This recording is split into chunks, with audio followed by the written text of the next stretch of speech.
Ġenituri li ma jistawx jaħdmu sabiex jieħdu ħsieb wilt b'diżabilità fl-età ta' aktar minn 16-il sena u li jirċievu l-assistenza miżjuda għal diżabilità severa se jkunu qed igawdu minn pagament ta' 300 euro fis-sena.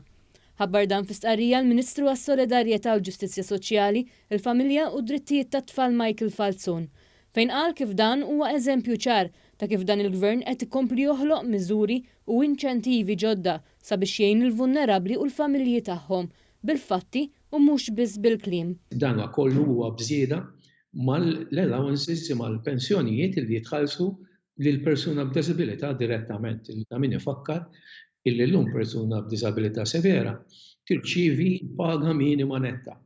Kienet wedna li għamilna fl-aħħar manifest elettorali u li wettaqnija ferm qabel ma wasal manifest elettorali ieħor. L-għotja tista' titħallas ħieħa darba fis-sena u mhux prorata. Meta l-ġenitur eliġibbli jasal għall-età pensjonabbli, il-ġenitur intitolat jibqa' jirċievi l-għotja tal-carer.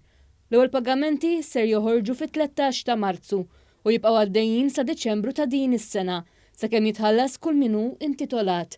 Intqal kif sa issa tħallsu mal-115,000 euro li minnhom gawdew 383 ġenitur.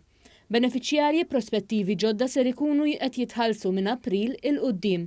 F'każ li l-wild ikun qed jirċievi l-assistenza miżjuda għal diżabilità severa u jkun qed jgħix f'istituzzjoni l-għotja għal carers ma jitħallax.